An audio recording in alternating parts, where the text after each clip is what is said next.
Good morning, everyone. Welcome to Banner and Backbone, centering the American discussion. Today is episode 4, Protest Preparedness.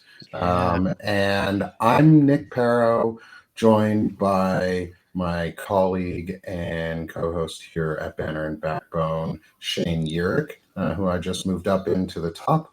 And then we have joining us is our other colleague, friend, and director at Centered America, one of the two directors at Centered America, Sherrod Swaney. And welcome back, Sherrod, and welcome, Shane. Good morning, both of you. How are you today? Doing very well. Good morning. It's great to be on again. It's good. Good day. Off to a good start. And just got back from walking the dogs. Had some rain yesterday. Still smells like not desert here in Southern California. So happy to be here with you guys, and let's get going. Good. It hasn't really rained that much here in Arkansas, but I've been off grid quite a bit for the last few afternoons and doing some detoxing of my own away from the computer, getting some time to myself, doing physical work and doing stuff for myself and my family though. So I feel really good about it. And it's good to get some time off. We all need it. Just a reminder, everyone, take some freaking time off. Like, we rotate troops on the front line for war, like when we're in combat situations.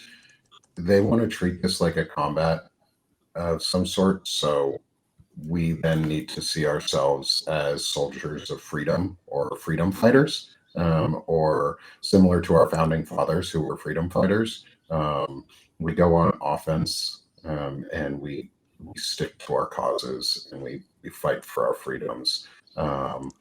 And we don't bow to stupid tyranny and stupid acts of aggression. So this is us helping. This was me resetting. So troops on the front line, get reset. Think of yourselves in that way too. Like, if they want to treat it like a war, treat yourself like you're fighting for freedom, because you fucking are. We all are. And it's okay to take a break, because sometimes we need it. It kind of reminds me of something that I'm doing. I actually did something similar. I just bought this thing called a brick. Not sponsored, but it's this little device, and you use it to lock yourself out of your phone. And you just scan it like Apple Pay, and it makes sure that you can just have different apps blocked so that you can take time to really ground yourself. So what you're saying, taking that reset, I think it's a good thing to have something like that, or just set screen time stuff for yourself so that you're able to kind of actually ground yourself and reset in that way. You guys are. Go ahead, Shane. I was just, you guys are like, so you got such better things than me. You're talking about being soldiers on the front line, and I'm like, oh yeah, we got to be better than the fascists. We don't have Pervitin, the meth that Nazis took in World War II, so they never had to rest. And I know the MAGA, they're all on drugs. And then Sherrod's like, oh, I got a brick. And then my brain goes, yeah, you just throw it at your phone. I just, guys, so much. Just smash your phone. Super wavelength to me this morning. I love. Anyway, I just had to add some. Yeah, no, it's like this little 3D printed thing, and it just says the company's called Brick, and you just scan your phone, and it's lets you take a little reset. That's so nice, cool. Actually. That's because, like, a lot of times I feel like people don't even have like the ability to like disconnect. It's like, I don't want to be on TikTok. I don't want to open my TikTok, but like, if my friend texts me a video or whatever, I open it up. I'm scrolling now, Yeah. So that's cool. Yeah. So like when I'm going to school, I'll have the physical device at my house so that like I can only go back in my phone when I get home. I like that. Nice. Yeah. Like, as a parent too, having things like that for yourself is also really good, because then you're showing good habits to get a punishment when you put a time on your own phone. So it's probably something I'm going to start doing, because I spend too much time on my phone sometimes, a lot of the time. But to teach your kids device safety by modeling it yourself, That's probably the Yeah. best form of parenting you can do right now, especially Yeah. wipers and all this shit become more common and gross. But that is that's our little bit way saying hi this morning to all of y'all. Is do some online protection as we get ready to discuss physical preparedness and online preparedness and just general social preparedness for when you go to protests and to rally events and share and Gavin and the team at Centered America and all that they do, one of the big things that they have been working on is protest safety and preparedness practices and techniques and documents and ways to know how to be set and ready for a protest and to take care of yourself and others around you, and to be patriotic and peaceful while doing it, and showing your pride in America, and your pride in your values and what you're fighting for. So, Sherrod, I want to give you a bit of the floor, and if you have any links for me too, that you want shown up for Centered America's website itself, things like that, let me know, and I'll pop them on the screen so people can also see and read through any helpful docs you guys might have. We actually have a simple one on Substack that I can send in the Fantastic. chat right there. And so that's one I'm gonna read because that was actually co-written by a person that was working with us, Karis Frazier. She's great. She does a lot of like history, goes over history. And she has her own Substack. And we worked together on making this protest safety and preparedness guide for people on Substack. So it's a pretty simple and easily digestible read. And I think that that'll help a lot of people right now. Awesome. Well, let me share the screen with it, and we can give it a look through and read through, and you can highlight where the places you want us to focus in on and we'll stop on places in the document to focus in on things we find important too. So this is my first time reading through it, y'all, but that's okay. But it's important that we get this information out there because Saturday is No Kings 2.0, and the Republicans are afraid. The Trump administration is afraid of No Kings. They're afraid of us uniting and showing solidarity. And that's what we're going to do. But we want to do it safely and be prepared. So I'm going to bring on the screen here is Centered America's Guide to Protest Safety and Preparedness. So take it away, Gavin. Or sorry, Sherrod. It's a morning. Yeah. So before I get into this, I want to let you all know that before you step into the street, to go protest, you have to ground yourself in purpose and know why you're there. Protesting is an act of love for something greater. It's an act of protesting for justice, for freedom, for dignity. And so, ask yourself, what are your goals of this protest? What message or change are you standing for? What risks are you willing to take and not willing to take? And knowing your limits. If you have a health condition, know your limits. How long can you protest? And make sure that you really are grounding yourself in that purpose. So to start out, peaceful protest is a powerful tool for change. The Trump administration continues to infringe on the pursuit of life, liberty, and happiness, and the right to free assembly and speech, protected under the First Amendment. And so protest is an essential tool for progress. So, like I said, know your mission, know what type of protest you're attending. Clearly, the No Kings protest is very organized, right? Indivisible, 5501. A lot of different organizations are attending the No Kings protests. And so, make sure you're looking into what protests you're actually going to, and then verify the organization's values, right? I think most of us know what No Kings is. This was written in April. I think most of us know that No Kings has similar values to a lot of what we share. And so, Indivisible, Women's March, make sure that you're aligned with any organization's protest. And then prepare what to bring, right? An essential part of the protest process is preparation, deciding what to wear. A lot of people suggest plain clothes. There's this whole thing with, security cameras and people tracking, taking photographs. We want to wear as plain of clothes as possible, basic t-shirts and jeans, nothing that can identify you specifically. Um, so Karis personally wore a shirt with a quote from Ruth Bader Ginsburg, but in the future, she was saying that she'd adhere to a more, inconspicuous look and something that's more plain.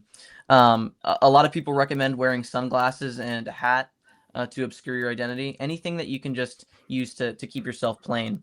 And then you also want to Before we bring, yeah, Before we go any further in that, can we talk about that a little bit? Because we've talked, yeah, Shane and I have talked about Yeah. things, what we discuss as minimizing metadata and maximizing your impact on our Palin talk. And this is one of the times that I kind of want to push back on my own advice. And this little bit of advice is, if we all come out patriotic and wearing similar heavily patriotic gear yeah, and overly powerful statement of American identity, I I think that creates a better statement than plain clothes at this oh yeah, moment. And we need a more unified front. Like, people are talking about yellow shirts or the party costumes or things like that, but those are fun and good if you know what they mean. But this is about America. Like, yeah, come out and show your fucking American pride and wear your flag. And I'm going to just push back on this only because, like it says at the end, it's not always necessary at a peaceful protest. And we need to make this the most patriotic, peaceful protest we can in yeah. American history. Like, it No, I has to. agree. I agree. And I think it's a balance as well. We want to make sure that we have that patriotism, that we're wearing those American flags, that we're showing up in pride for our country and taking it back through protests, which is such a powerful tool. And I think we need to make sure that we are wearing patriotic clothing while also protecting ourselves. And that's the balance that we have to make. So I think I would say that I agree with you, Nick. I think more of uniformity is a lot better. Making sure that we're all in alignment and standing up with patriotic clothing and the flag. Um, and so I guess I'll move on Just let to, me add one more thing before you keep yeah, going, because both you, I think you guys both kind of said it, but just to, you can get that same level of anonymity that you're trying to get by wearing, an American flag T-shirt, or even yeah, if you don't have that, like, wear blue jeans, a red shirt, and a white hat. I mean, like, yeah, like, there's a bunch of ways to do it.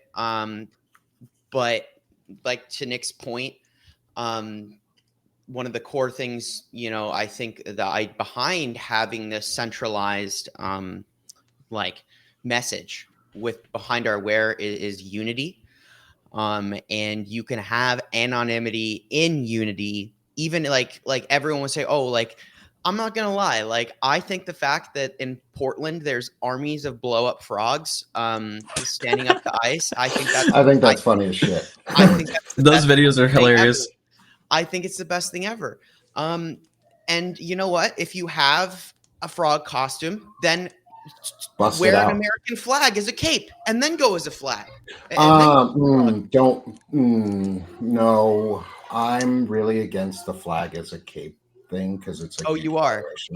it's a huge violation of flag code, and it's a Okay. disrespect to the flag Um, to wear it wh- in that way. what would So what would I don't like what, the cape.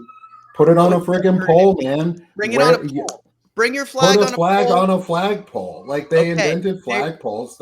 It's a dowel that's an inch thick copy. and has some little things stuck into it to hold your Yes. flag onto. Like, they cost Copy like that. $5. This is the one time I'm gonna say go buy something cheap from like Dollar General or Walmart or somewhere like that, or or not Home Depot. Go to Yeah. Lowe's or Ace or somewhere smaller or hometown hardware store and buy a flagpole and an American flag. Almost every single one of them sells one. Go buy one. Okay. Like, I don't like the flag.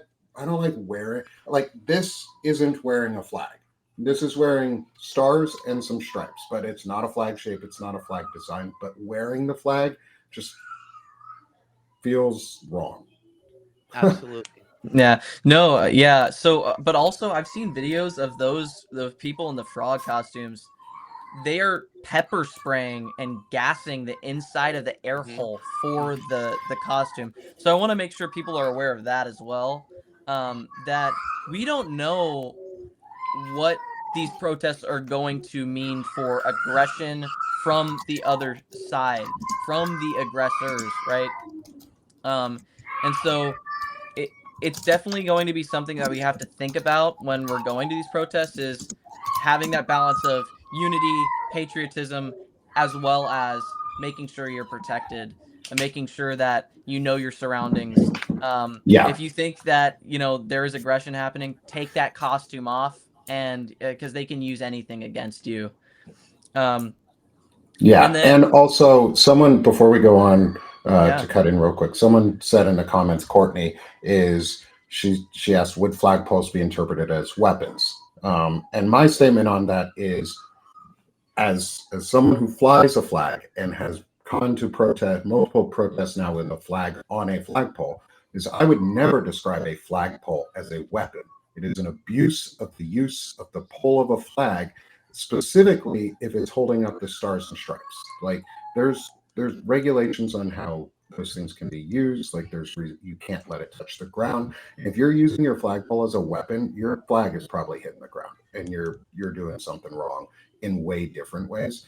So if they try to use that, your best defense is your patriotism, is the history of the flag, is the documents themselves, the code saying, no, I am using the flag on a pole the way it's authorized under our founding documents and our binding codes of propriety. So use it to your event. If somebody, I'm never going to let them, again, cow me by giving in advance and saying, oh, I can't bring an American flag because the flagpole might be construed as a weapon. Well, no, a flagpole is never going to be construed as a weapon because it would violate flag code to use your flagpole as a weapon.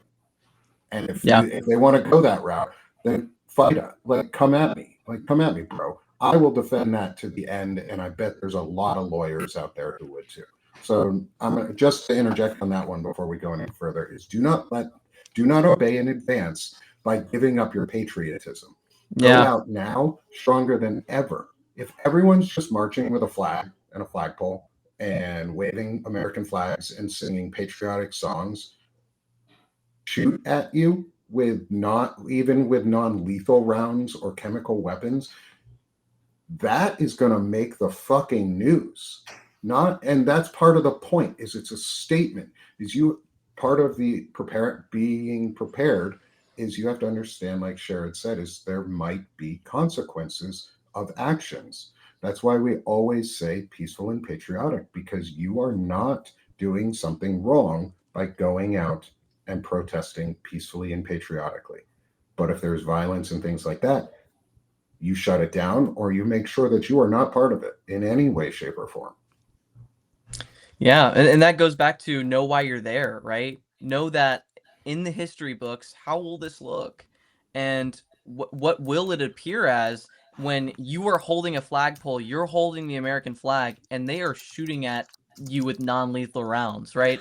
That's insane. Of course, that is happening, and I don't mean to say that statement without thinking about what I'm saying. It's just like we are seeing videos of people getting shot. A priest getting shot in Portland. Like, that's insane. So I want to move on to what we're items to bring. We need to make sure that you're bringing enough water to stay hydrated, being outside for that long. Of course, it's getting into mid-October, but I know some of the states are still pretty hot. It hasn't fully gotten to fall temperatures, but make sure you bring enough water to stay hydrated. Bring some healthy snacks, small first aid kit, a protest buddy or someone who knows your location. Make sure that other people. Start talking to other people, get connections within the protest. you really want to make sure that you are you have other people that can kind of watch where you are. You also need a written emergency contact in case your phone dies. Again, we don't know what's going to happen on these protests, but our goal is to make it as peaceful as possible, and keep it as a tool for progress. We don't want to think of the worst case scenarios, but you also have to be prepared. You could bring a mask for health and anonymity, and then cash in case digital options and payments aren't an option. So. And with masks, to be conscious specifically of your state's laws regarding wearing masks in public settings and places, because you do not want to purposely violate the law, even if it's a stupid law.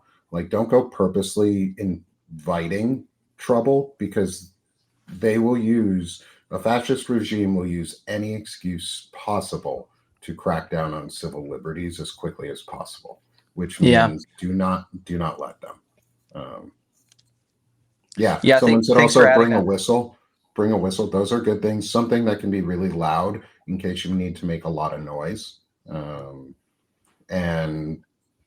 I'll even add, it's not an item, but it's something that you can bring with your protest buddy themselves, are keywords that the two of you or more have discussed in person beforehand, to say, hey, if something is going down and I see it and we need to make a fuss or make it known really quickly, what do I say to you in shorthand to let you know I'm really serious, I need your help immediately, without having to say a whole bunch of words. That way too, if you're separated and you're finding yourself and you're afraid, you're in a, like, if you, in the worst case scenarios, if you were to have to hide because you got separated from your friends, you want to know that the person coming into a room has a call and response that only the two of you know, so you know they're a safe person. Like, you have to think about, those aren't items, but they're words. They're preparedness. They are items. They're verbal items that you should carry with you when you're going to protest too, just in case. It's always good to have words that are easy for you to say to your friends. Yeah, and I think a lot of this, like when this discussion is being had, right, and as I'm sitting here, listening to you guys give this advice and everyone else in the chat, is I think the thing that stands out to me right now, and some of the things I've seen in the chat, is just like how remarkable it is that in America we're having a discussion about how to protest safely in a scenario where we're actually having to anticipate a Stephen Miller level response to our free speech expression, where the principles that you have, that you're bringing to this discussion, Nick, with your military background and having that same idea of your head on a swivel and being prepared like you were to go into the days you went out in Afghanistan to make sure all of your buddies came back with you. While it's not necessarily the same, I do think that in a lot of ways, the fact that we're having this discussion at all underscores how important this protest is, because we are, you look around the world, and this is America's part of this global movement of the global democratic backslide that we're seeing all over the world. And we, just like anywhere else, I think have particularly gotten a little softer when it comes to our protests and the our strategy and knowing kind of what we're up against. So I think this discussion is good because this moment it's pivotal. And like, if you're going tomorrow, or not tomorrow, on Saturday, like, also take pride in the fact that we're going to be part of a protest that, we're having to have this discussion, that this protest is going to matter in the past. And I believe,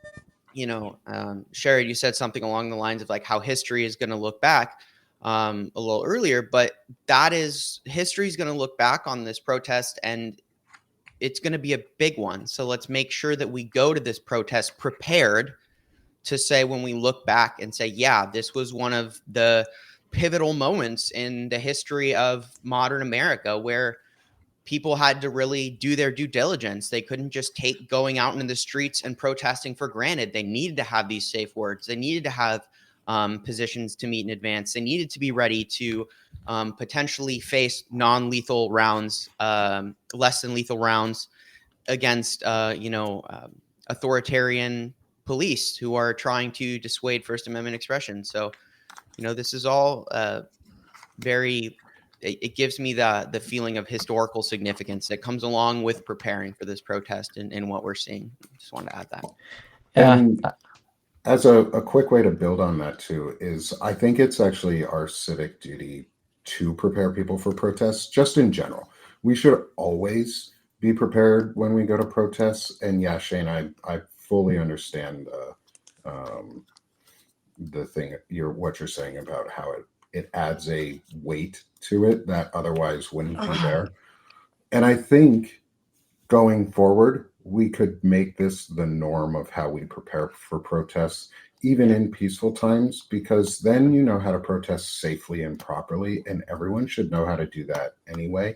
As for, there was a question that leads in with items to bring, is somebody asked, how do we prepare for chemical weapon deployments?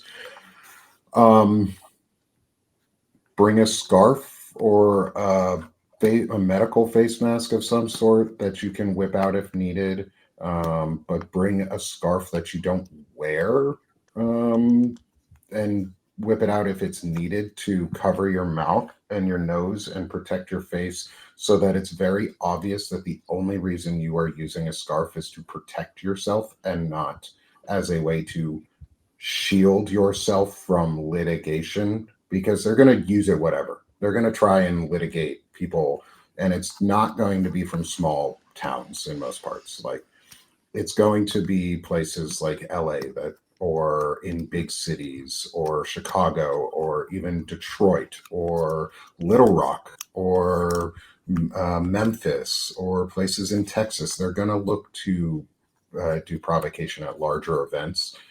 So a majority of Americans are going to have very peaceful protests. We also want to establish that too, is a majority, like 99.99% of Americans will peacefully protest this weekend, that go out, and there will be no incidents.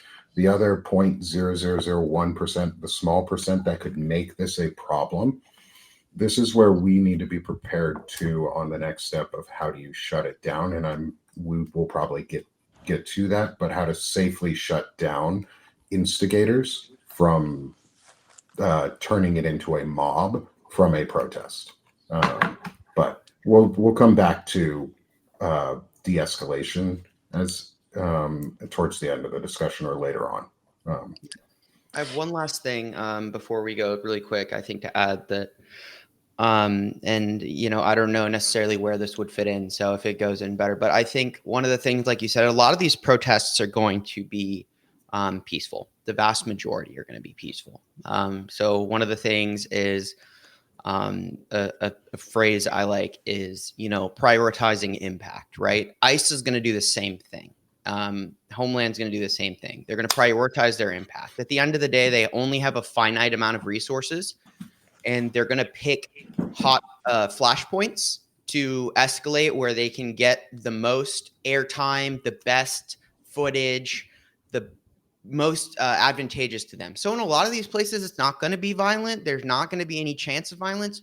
In these cases, if you're in an environment where you're not looking at a flashpoint, where it's like pretty obvious your small town is not going to like go out into a riot, as you're walking, it's standard practice for law enforcement to make sure that you're safe as you protest.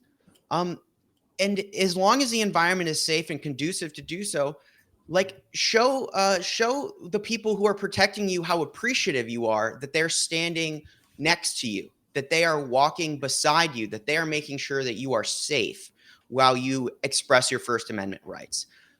Because I think that right now, Now there's a lot of bad law enforcement, okay? Like there is, like, but there's also a lot of good law enforcement. And the people, like you see this with the police in Portland, how you've seen a lot of examples of the Portland police standing on the right side with the protesters and actually standing up to ICE in a couple cases. So situations like that, as long as it's not, you're not at a flashpoint where like maybe approaching a line of enforcement officers might create a situation. If you can, talk to them and maybe have them, bring them into the fold, make them feel like they're participating, build that connection.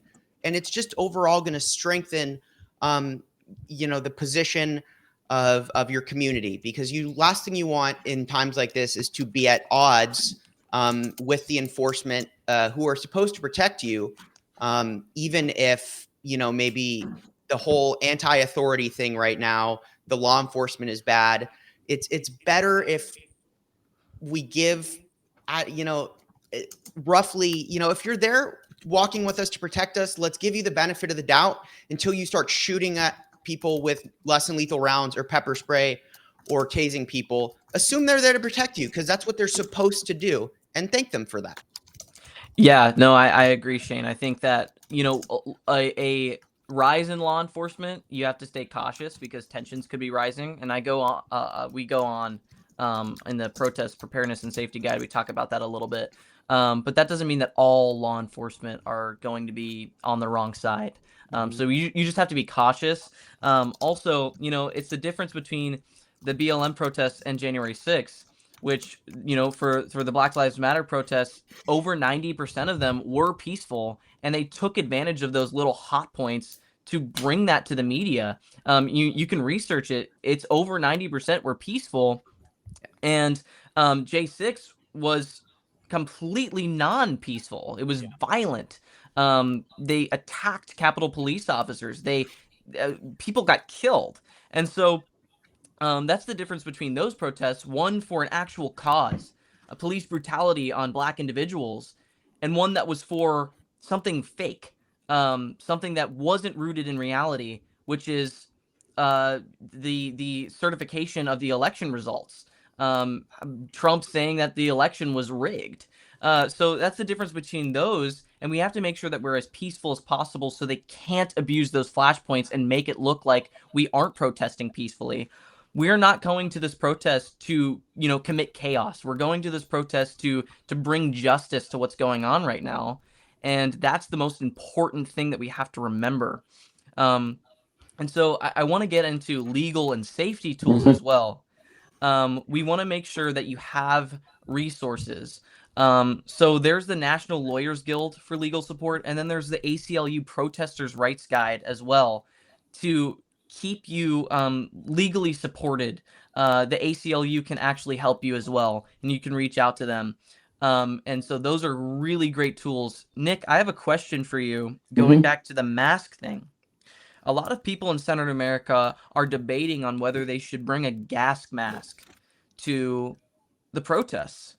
And I have kind of been like iffy on suggesting it or saying that they should, because I don't know what someone who has been in the military and has military service would say.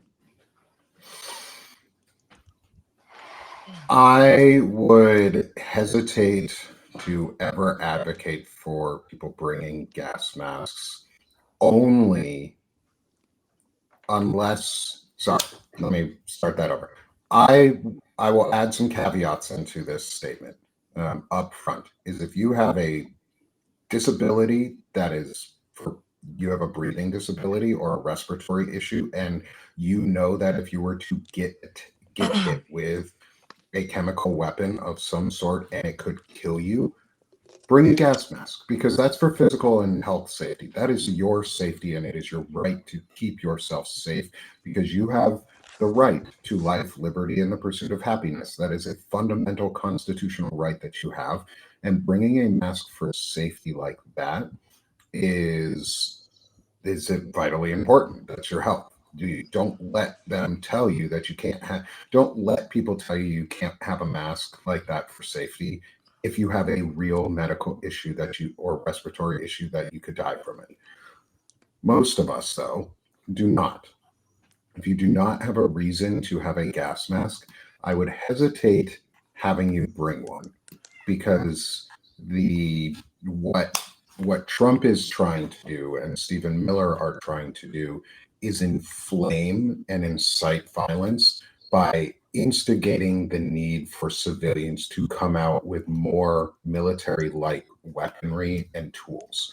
They want to see civilians gathered with gas masks.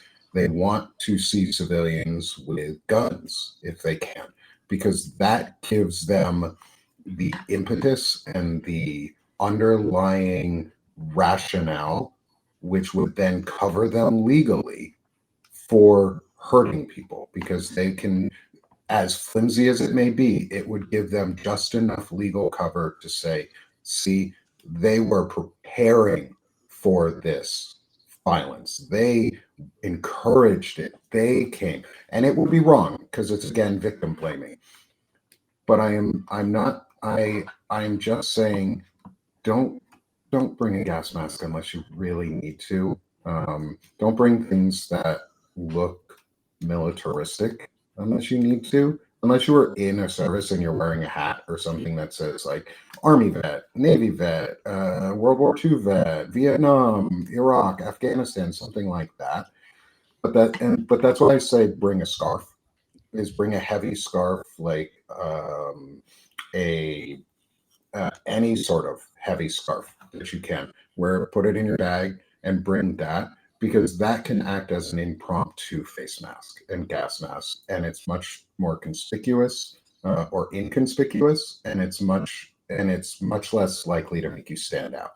And that's, like you said, you don't want to stand out, and doing things like bringing gas masks make you stand out, and then it puts ICE or the police or National Guard, heaven forbid, be there, or the arm, or like an active armed services outside of the guard, federal services show up in troops. You want to make it as clear as possible that this is peaceful and that you are there demonstrating your rights, and that you are not creating an environment or escalating an environment, because appearances have power.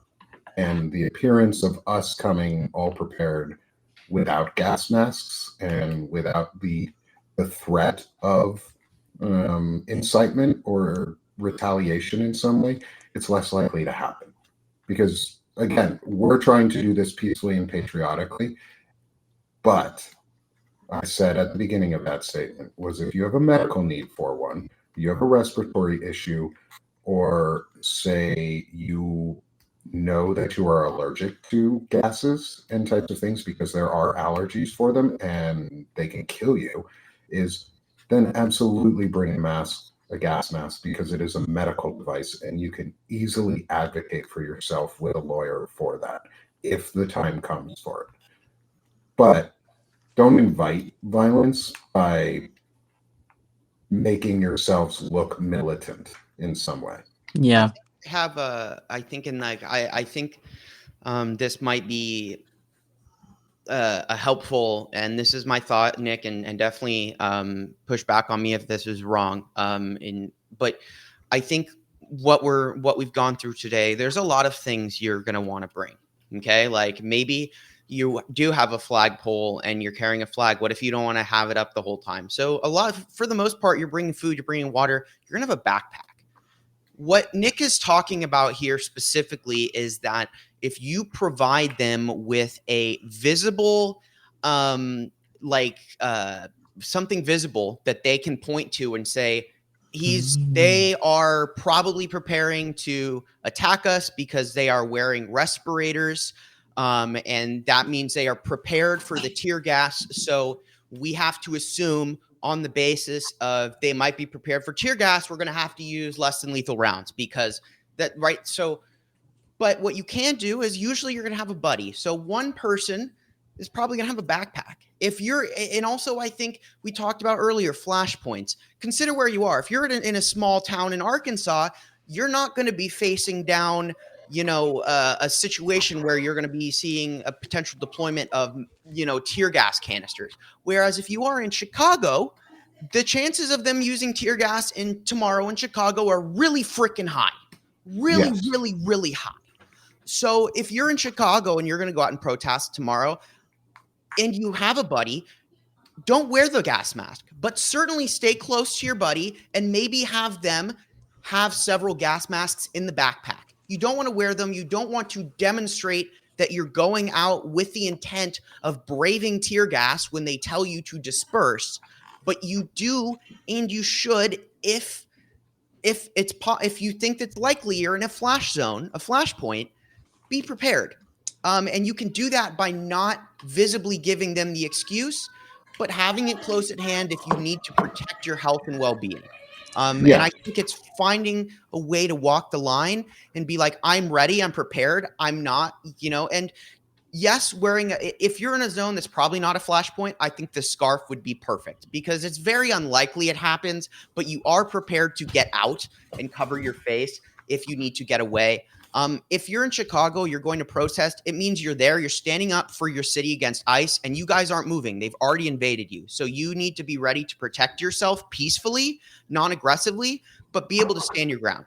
And to do that, you're going to need to have things in place to protect your persons. And in a case like that, you're going to need a respirator. So have that person carry those things in a backpack with your food and your water so they're close at hand, but not giving them the visible justification that Nick is telling us that we need to avoid at all costs to provide giving them an excuse to escalate. And would you say that's fair, Nick, in terms of? Yeah, and make sure, like, if you're wearing a backpack, it is visibly like a camelback or something that is obviously for carrying water too. Like, the primary reason you have a backpack is to carry water and food and your extra battery for your cell phone. And it's a convenient place to hold a flagpole. Like, if your backpack if you have a camelback of some sort, with a water pouch in it. Most of those hiking bags, little hiking bags, have a bunch of clips on the back that you can fit your flagpole into and you don't have to hold it. Trust me, I know. I wear one that does have that for a reason because I walk at my protest with my cane with me most often, and I walk with a cane. If you're disabled and you suck it up a lot of times, part of preparedness is bring your medical device that you might need to help ensure you can walk the whole time. And it also showcases that people from smaller communities are coming out, like that disabled communities are coming out and showing their voices and not being silenced too. It's a small way of showing unity in other ways. So if you need them, like I always bring my cane, partially because it helps keep my leg protected and it makes you less threatening if you're just a normal person who maybe has a disability. So if you have a disability and you use a cane, bring your medications in prescription in a bottle. Like bring a day's worth of medication or a couple days if you have to, just in case. But don't put loose meds in your backpack because then you look like a drug dealer, and then they'll get you for that. So don't do that shit. Yeah. Anyway, but yeah, going on. Sure, keep going, please. Yeah. Yeah. No. Of course. This is why I love talking to you guys and all of us having chat together because it's like, yeah, you want to stay prepared, put it in a backpack, like so that they can't see it. It's just, yeah. And I'm going to answer the question before we move on. I'm going to answer the Yeah. question that was just asked. Can't they accuse you of using your cane as a weapon? Yeah, if you use it as a fucking weapon. If you go out and beat people with it, they're going to accuse you of using it as a weapon. But if you have a cane because you have a disability and it's hard to walk without one, no. Like, I'm sorry, my friend, that was kind of a silly question. Like, that is literally the definition of obeying in advance is I'm going to not go to the protest because I have a cane or a disability, so I'm not going to be able to bring it because they might think it's a weapon, so I'm just not going to go. No, fuck that. Go.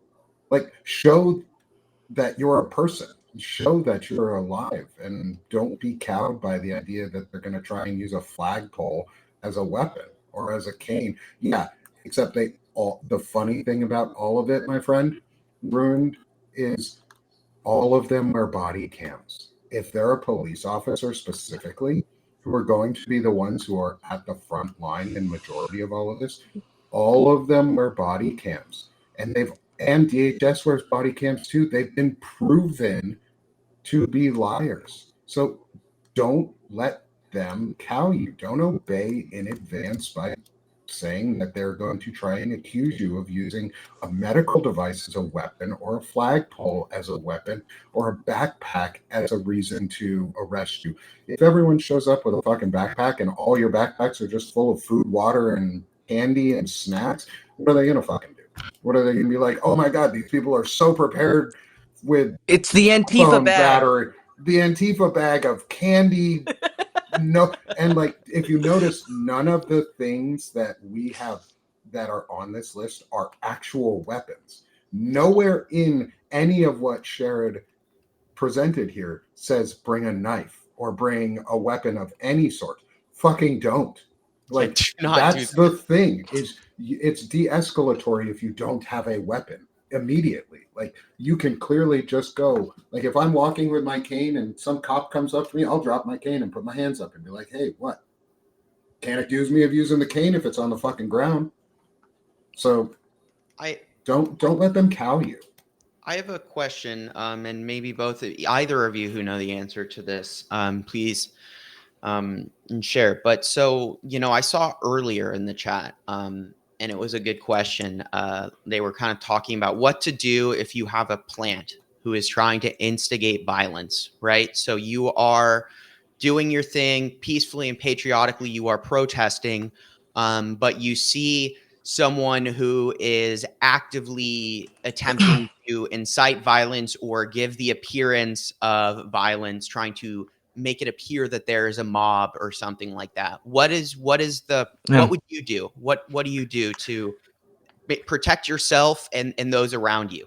So that's why I say make connections in the crowd. Is if you see suspicious behavior, alert those people so that they can de-escalate that singular person.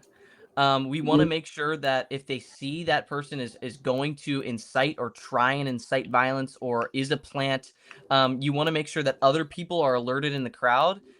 Your buddies, the people that are going with you to the protest, are alerted so that you can go, if that happens, we're able to just have a bunch of people bring it down, because they can ruin the whole thing for everybody. So if everybody's alerted, they can't ruin it. Yeah, and as a real life example of what this looks like or can look like is at the last Snow Kings rally. When I went to, in one of the ones that I was at in Arkansas, there was somebody who came with a big ass fucking sign and a bullhorn to try and start shit before the parade even began. But they weren't being physically aggressive. They were being very verbally aggressive, but not enough that the police were getting into it and looking at how they could step in, because the Arkansas police and city and town police were there, but they were protecting us from people inciting violence against us. And like Shane said, was we acknowledge them and thank them all along the way. Is if you can, do that, because they probably haven't heard that in a long time. But the prime example of it was before the protest started, a group of people, like 12 people, immediately surrounded the dude, left an opening so that they could leave, Yep. turned their backs to them, and stood there. Didn't say anything, did not scream, did not yell. Well, no, sorry, they did. They got louder than that person to drown out the bullshit noise that they were making, but they did it peacefully. They did it in a way I think they started singing or chanting. They did a rally chant, and that was it. Is you go and you shut them down by being just a little bit louder than them, Mm-hmm. way, way, way less escalatory, like without the anger, because you can be loud without being angry. It's the difference in how you project your voice and how you use your voice to either scream and yell violently or project and show strength and show solidarity. And so use your voices to their utmost. If you have ever had singing lessons or voice lessons or dictation lessons or diction lessons of any sort, use them now when you go to your protest. Be loud, be clear, and always de-escalate. So my suggestion is, like Sherrod said, is have your buddies, find ahead of time, talk to the rally organizers if you are inclined to do so. And if you're able to do so, volunteer to say, I will be, if something were to come up, I am someone who is prepared and ready to non-violently and peacefully stop what might happen by putting my body in front of somebody else's.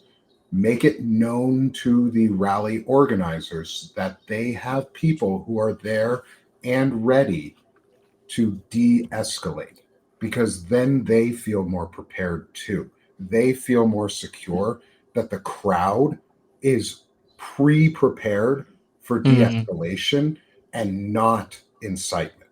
Like they want to know from the get-go that people are there to say, hey, if something happens, we're going to make sure it gets put down peacefully by shutting them off, by isolating them, by ensuring that they are incredibly far away from the rest of the crowd. If they're trying to incite violence or you see something suspicious, say something. It's the old saying of see something, say something. Now is the time to snitch. If you see something, fucking say something. Yeah, one sentence addition. You're not a good singer. You're not a good. That's okay. Pull a, Stereo Hearts, Gym Class Heroes.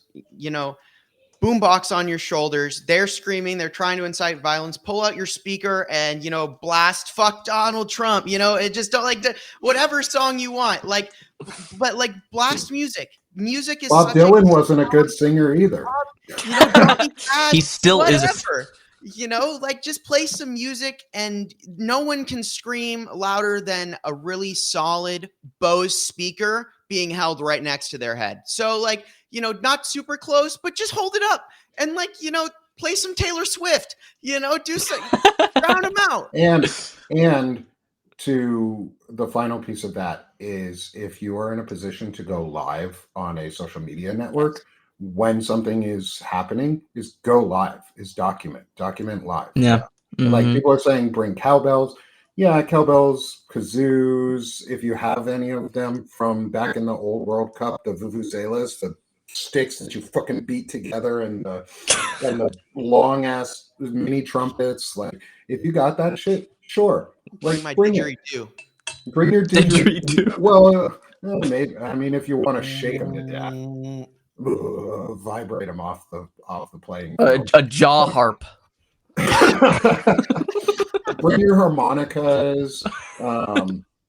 Like, what they gonna do if you break out? If they break out in music, like what you gonna do? Like, if you're in the local choir and like your choir is going, or a bunch of the folks from your choir are going, prepare ahead of time with songs that if something were to come out, you guys could all go run over there and sing together in their face, really, really fucking loudly.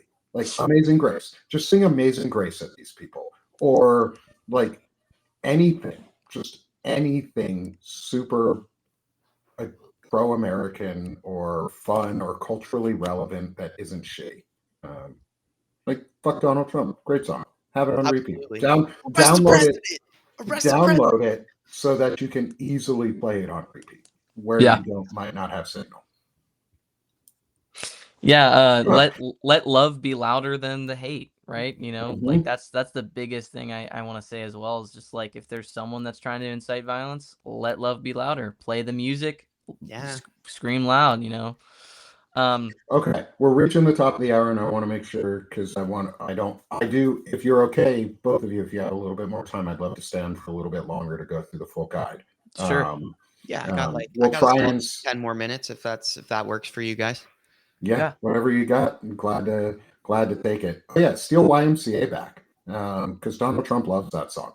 Turn it against him. Turn it against them. But going into all of this, let's keep moving forward. And we've discussed some of these sections a little bit already, it looks like. Oh yeah. But so we could blaze through some parts. Yeah, I'll blaze through some of them. So there was a tip circulating online saying that, sorry, my mic, that you should leave your phone at home. I don't know if I suggest that at all. I think that you should disable fingerprint or facial recognition and set a strong passcode. But you want to have a resource that family can track you and make sure that you have a somewhere that you can call, something you can use to contact people. So again, just be mindful of what is good for you in these protests, but I would strongly suggest disabling fingerprint or facial recognition and setting a strong passcode. Totally agree. Yeah, and if tensions are rising, if law enforcement is getting aggressive, and you think that it might be time to bow out, trust yourself before you attend the protest. Again, make sure that you have a predetermined exit plan. Always be on the lookout of where you can go, how you can leave, and how you can get yourself out of those situations, because we don't want to put anyone in danger. We don't want anyone in a conflict zone or a place where they can kind of take advantage of those hot points. And so stay with a group you trust. We got to this. Don't share too much personal information with strangers. Of course, connect with people, but you don't want to tell them your whole life story because we don't know who these people are. Of course, it's good to be connected to people that are peacefully protesting, but don't share too much personal information. And be cautious of street interviewers or people that are trying to, incite some sort of violence, or people asking questions, because they could be agitators. And like we said, if you see suspicious behavior, alert others and come up with a plan. And then we'll just scroll down past that point and we'll go to what not to bring. Don't bring weapons of any kind. Drugs or alcohol, of course, if you need medicine, make sure to bring that. But not loosely, because they'll think you're a drug dealer. And then make sure to, don't bring any valuables. That is just not something you want to bring. And items that could be used or interpreted as tools for vandalism. Don't bring spray paint. Don't bring something that is going to be, used as that person is trying to incite violence and they're prepared to incite violence. We don't want any of that, because that's not what we're here for. That's not what we're doing. That's not what the protest is about. I'll add another one. Don't bring zip ties or fake handcuffs or shit like that. Leave your Because fuzzy cuffs at home. Just leave them. leave your fuzzy cuffs at home. Leave your whips and chains at home. The Antifa cuffs. Yeah, don't bring your BDSM tools out for this. You can shit. bring the Rihanna play mix. That's cool on your speaker. That's cool. Bring that. Yeah, I love that. If you see any misogynists, have "The Man" by Taylor Swift ready to go, queued up. You can play "Wood" on repeat by Taylor Swift. Wood you can just fuck their day up. Just do things. Play the whole new Selena Gomez album. They hate that because she's all in your back door and on the third floor. And I've listened to it quite a bit because my wife has listened to it. So I know some of the more interesting songs. But just like, and as Courtney said, just like Karma Chameleon. BDSM though, is have a safe word. Is have a safe word so that you know what's going on. Bad Bunny. Yes. Bad Bunny. Yeah, play Bad Bunny on repeat because I fucking hate Bad Bunny. I love Bad Bunny. Oh my God. Anyway. Yeah. We are at two of the most important pieces of this discussion of what not to bring and how you stay informed and calm. So I do definitely want to make sure that we stay kind of serious-ish when we talk about this, especially this section. Yeah. So lastly, quickly and follow the instruction of law enforcement officers if they arrive to avoid being arrested. And towards the end of the protest, Karis, the person who co-wrote this, noticed an increased police presence. And that led to her decision to exit because, that could lead to just tensions rising. An increased presence can indicate that tensions are rising. If your protest kind of turns confrontational, make sure that you have that predetermined exit route, but also know your rights. Don't consent to a search without a warrant. You have the right to remain silent. Film interactions, what Nick was saying, keep it live, right? Go live on your phone. It's the easiest way to have a ton of other people staying with you. online and social spaces. Screen record people's live videos if they're at a protest. That is important as well. If you are able to screen record and keep that as documentation, it does help people when they are in an unnecessary or unexpectedly confrontational zone, right? And what Shane was saying, this is an unprecedented moment. And even though that we're talking about this protest, it should be the norm that we're preparing people. This is something unprecedented that we haven't seen yet. And we want to make sure that we are staying prepared. Write down or memorize a local bail fund number. Inform someone not at the protest about your plans, like we were saying, and keep phone notifications off or disable social media location tagging. So that's what we have there, Nick. If you want to add something, Shane, as well. Yeah, and Shane, I'll let you add in a little bit more thoughts here because I know you only got a couple more minutes with us. But I do have some stuff I want to add into this. For sure. I think that a lot of this here is like, this is going to, regardless, you got to know that we are still in America, as much as they would like us to think that this is not America in the way that we know it to be true. Stephen Miller doesn't get to dictate what our rights are. He doesn't get to declare what is anti-American, what is anti-capitalist. That is not a position he is in. Everything that has been done is anti-constitutional, and this is still our country. And that's why we are going to turn out for No Kings, is because regardless of what they would like to think, and one of the most effective parts, our protests overall have been wildly effective because, one, this idea of like Sherrod was saying, you have so much recording, so much live streaming, that what the goal was clearly in LA in the very beginning was to create a narrative of violent protest. What we have done exceptionally well as a people is demonstrate that we have no interest in violent protest, and that we are very much committed to peaceful protest and maintaining our democratic values. And we just need to keep doing what we're doing, right? Like there is very few examples of the violent protests that they want to claim we are doing, and the consistent escalation is gonna be true. I think another thing Sherrod said is, going back really quick to this unprecedented moment. Something I think we need to highlight now is this is the most vulnerable the regime has been at this point. Like, if as someone who, all three of us who have been closely following the events of this year, daily, in terms of where their pain points are, how strong their position is, this is undoubtedly the weakest the regime has been thus far. And the fact that No Kings is coming up on the 18th, and they're struggling so much to control any form of narrative, and all of these big things are falling through, like their Gaza ceasefire deal is falling through now. Everything they've done has they consistently fail, and we are not failing consistently. We have been steady. We have protested well. And it's really easy for us to continue to do that. Just by doing these things, we can keep doing that.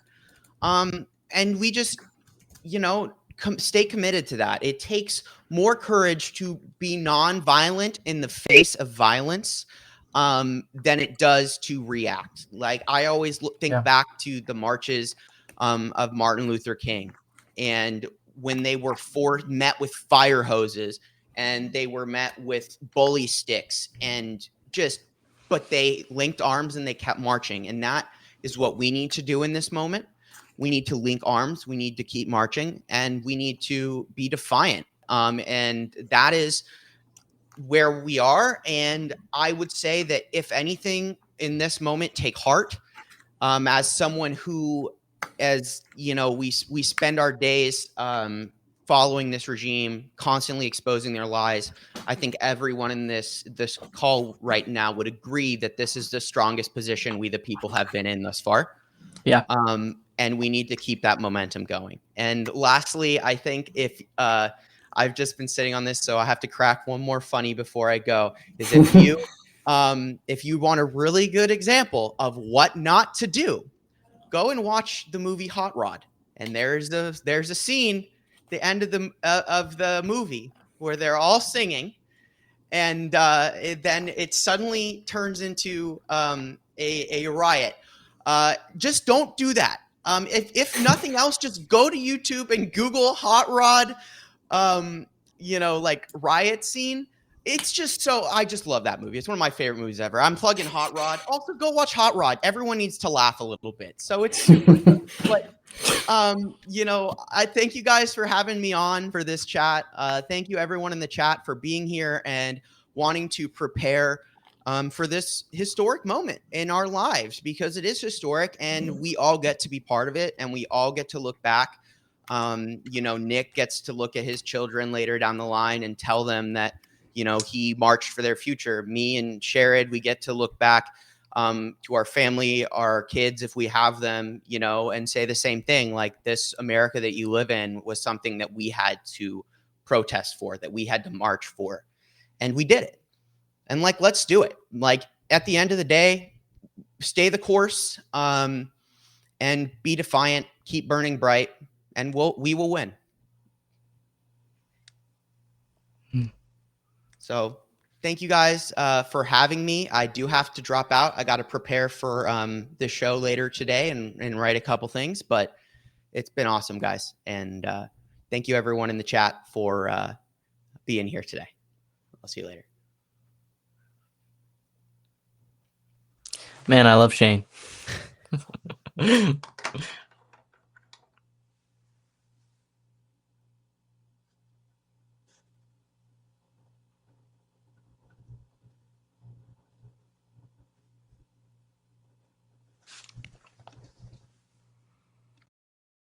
Still live.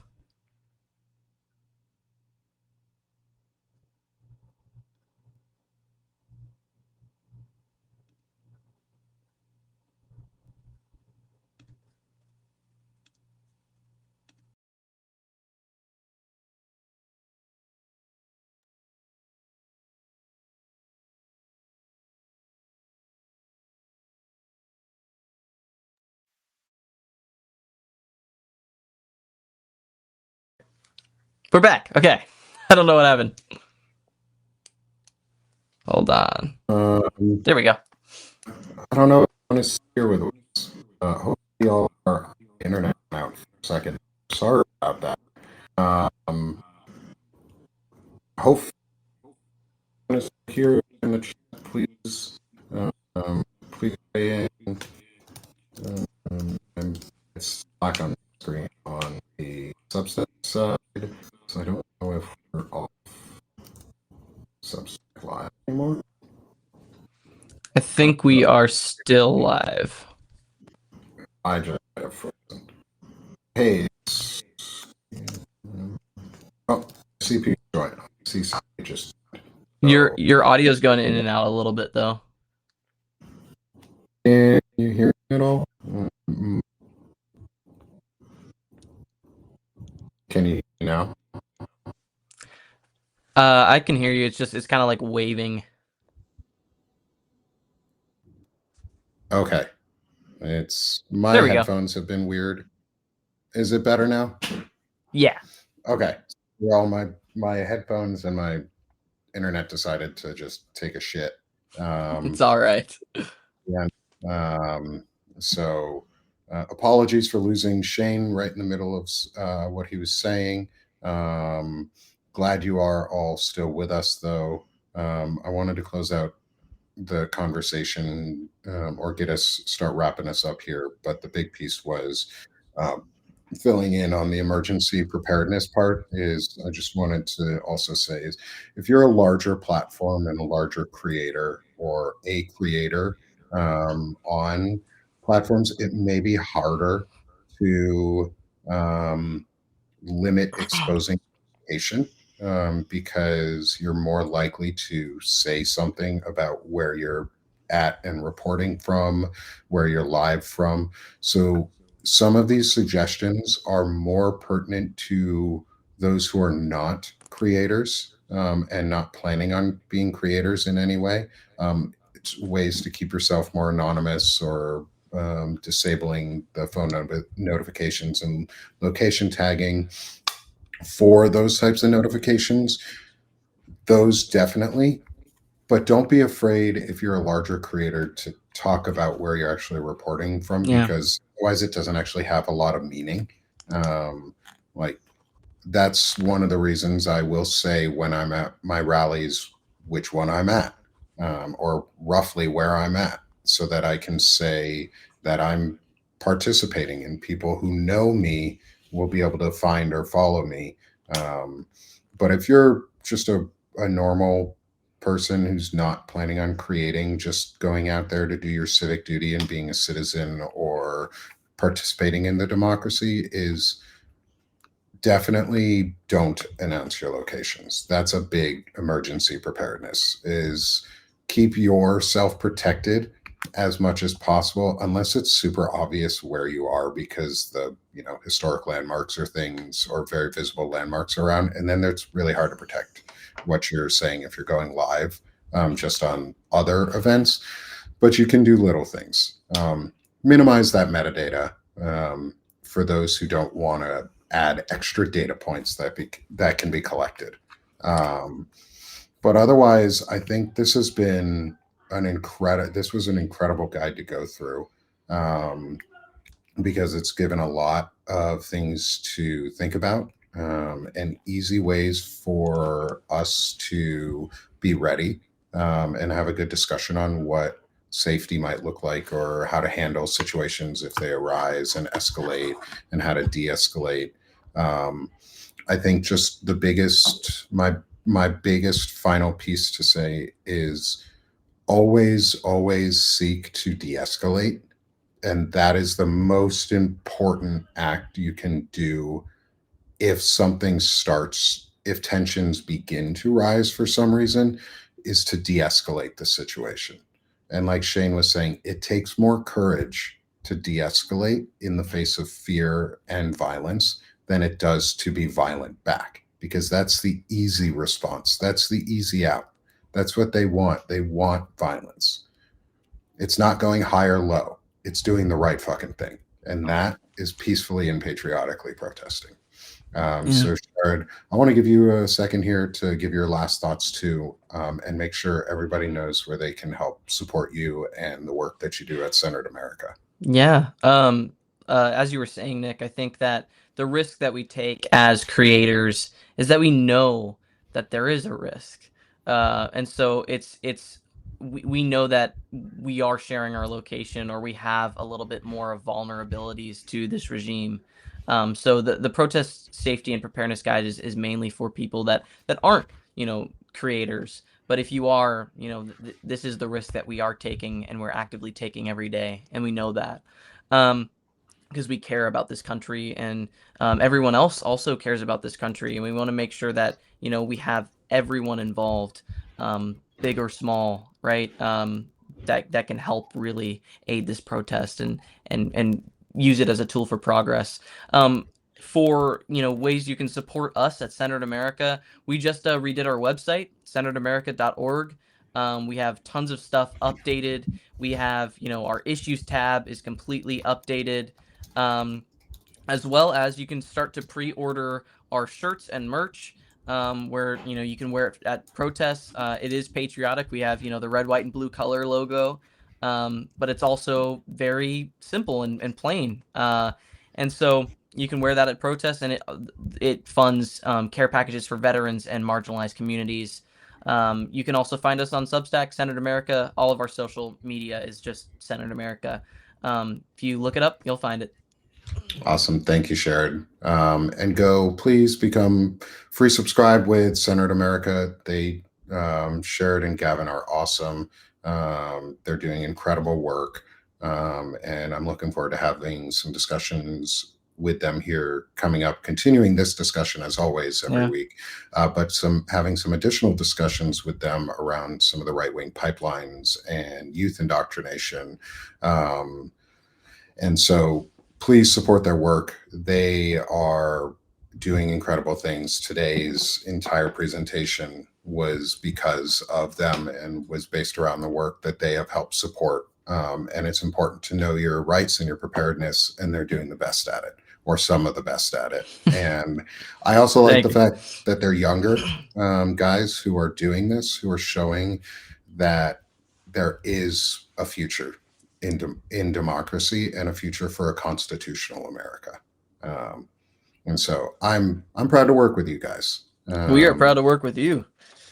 And thank you. And so as for our other, and he already dropped off, Shane Urich, the Firebrand Project. He is also a good friend, a good patriot, and someone who leans on his ability to question and ask and think and look into problems from different angles. And I love doing shows with him.